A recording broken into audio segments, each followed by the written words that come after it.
Bonjour à tous et bienvenue dans notre premier podcast. Je suis Martin Alargent, le directeur du ministère d'Andrew Wommack en France. Et aujourd'hui, j'aimerais que l'on aborde le sujet du repos, du vrai repos. Et pour cela, on va lire un passage dans Matthieu chapitre 11 et on va commencer au verset 25. À ce moment-là, Jésus prit la parole et dit « Je te suis reconnaissant, Père, Seigneur du ciel et de la terre, de ce que tu as caché ces choses aux sages et aux intelligents et les as révélées aux enfants. » Donc là, on voit déjà que Jésus est reconnaissant à Dieu pour une chose, c'est qu'il a caché ces choses aux sages et aux intelligents et qu'il les a révélées aux enfants. Donc on voit que ce n'est pas grâce à son intelligence ou à sa logique que l'on connaît Dieu, d'accord, ou que l'on obtient la foi, mais c'est vraiment par révélation. C'est Dieu qui nous donne la révélation, c'est Dieu qui nous donne la foi. On n'obtient pas la foi après avoir réfléchi, après avoir fait des calculs, après avoir dit oui, c'est tout à fait logique cette histoire de croix, cette histoire de Jésus qui meurt sur une croix, cette histoire d'évangile. C'est logique, alors je crois. Non, la foi se reçoit quand on a soif de la vérité, quand on a soif de Dieu et quand on reconnaît avoir besoin d'un sauveur. Quand on arrive au bout de soi-même, c'est alors qu'on peut découvrir les débuts de qui Dieu est. Et ça, c'est vraiment important à comprendre, que ce n'est pas la logique et l'intelligence qui mènent à la foi, mais que c'est la soif, d'accord ? Et quand on a soif, c'est Dieu lui-même qui nous donne la foi. Ensuite, verset 26, il est dit « Oui, Père, je te suis reconnaissant, car c'est ce que tu as voulu. Mon Père m'a tout donné, et personne ne connaît le Fils si ce n'est le Père.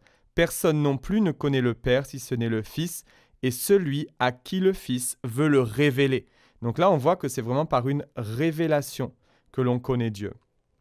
Verset 28, il est dit « Venez à moi, vous tous qui êtes fatigués et courbés sous un fardeau, et je vous donnerai du repos. » Verset 29, « Acceptez mes exigences et laissez-vous instruire par moi, car je suis doux et humble de cœur, et vous trouverez le repos pour votre âme.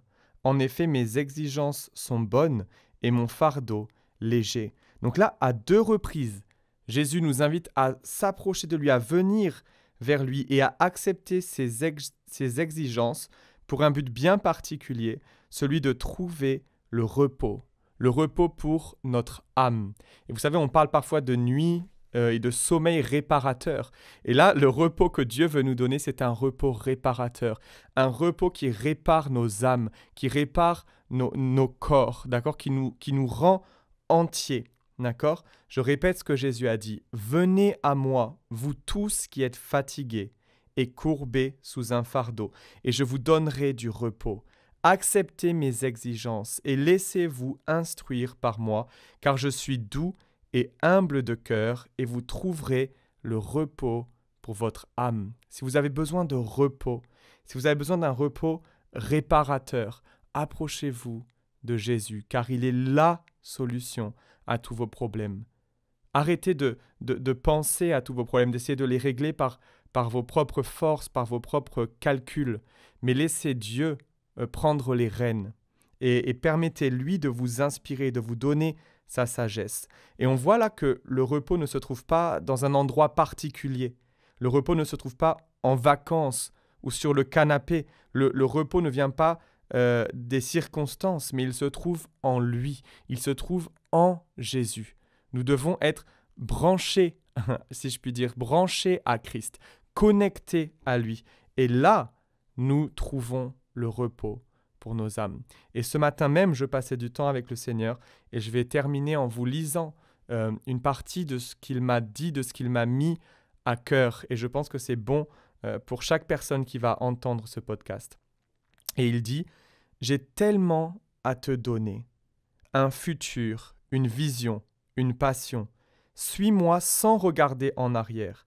Je serai ton guide et ta source, et nous serons ensemble en communion. Tu peux être une bénédiction pour les nations grâce à moi qui agis et vis en et à travers toi.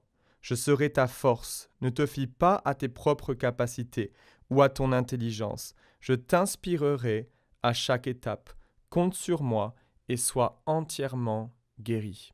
Donc ça, c'est une parole que j'ai tout simplement reçue dans mon temps de face à face avec le Seigneur, le temps que j'ai mis à part spécifiquement pour passer du temps avec Dieu. Alors je vais terminer par une courte prière. Merci Seigneur pour ta présence manifestée dans la vie des gens, Seigneur, qui entendent cette parole. Merci parce que nous désirons chaque jour ta présence dans nos vies, Seigneur, et nous voulons nous nourrir de ta parole. On sait, Seigneur, que c'est toi qui nous guides. Tu nous guides par ta paix, Seigneur. Et non seulement tu nous donnes la sagesse de comprendre ta parole, mais aussi la sagesse de l'appliquer au quotidien. Dans le précieux nom de Jésus. Merci, Seigneur, pour le repos que tu nous donnes. Merci parce que les âmes sont restaurées, les cœurs brisés sont restaurés dans le nom de Jésus. Amen. Merci à tous d'avoir suivi ce premier podcast du ministère d'Andrew Mack en France et à très vite pour un nouvel épisode.